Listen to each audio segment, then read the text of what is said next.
Forcimi i efikasitetit dhe pavarësisë së gjyqësorit është një nga prioritetet më të larta shtetërore dhe një parakusht për rikthimin e besimit të qytetarëve në institucione. Kështu tha ministri i Drejtësisë në konferencën Forcimi i efikasitetit dhe pavarësisë së gjyqësorit në Maqedoni. Predloženите merki i aktivnosti во документот. Kjo është një moment kritik dhe vendimtar për sistemin e drejtësisë. Ne duhet të perceptojmë situatën qartë dhe me objektivitet, sepse vetëm përmes një vlerësimi të saktë mund të arrijmë zgjidhje të qëndrueshme.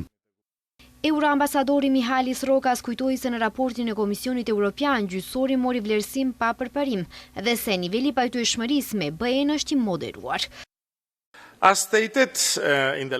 Në vend ka ndodhur një seri prolongimesh në implementimin e reformave.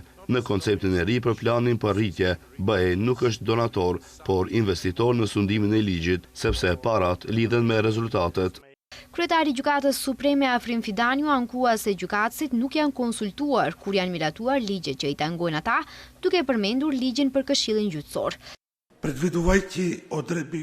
Kushtetuta ofron garanci normative për pavarësinë e gjyqtarëve dhe se ajo forcohet kur proceset janë të qarta dhe të matshme dhe zbatohen në mënyrë të drejtë, domethënë nëse gjyqtarët i përmban ligjit dhe kanë standarde të larta etike, nuk do të ketë vend për ndikim politik. Kryetari i Këshillit Gjyqësor Aleksandar Kambovski tha se në shumicën e vendeve europiane, gjyqësori ka fuqinë e vërtetë për të planifikuar dhe punësuar, pa pritur pëlqimin e qeverisë.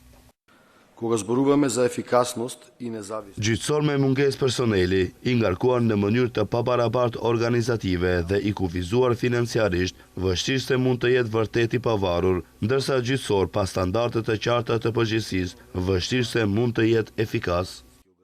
Sipas analizës së projektit mbështetja e BE-s për sundimin e ligjit, mungesa e gjykatësve dhe personeli gjyqësor vlerësohet si problemi më kritik në gjyqësor, me tendencën që çdo vit të përgjegjësohet. Maqedonia e Veriut funksionon me numër dyfish më të vogël të gjykatësve për kokë banori. Numri i pozicioneve gjyqësore sipas sistematizimit të bërë në vitin 2015 duhet të jetë 636, kurse në fund të vitit të kaluar ka pasur 431 gjykatës.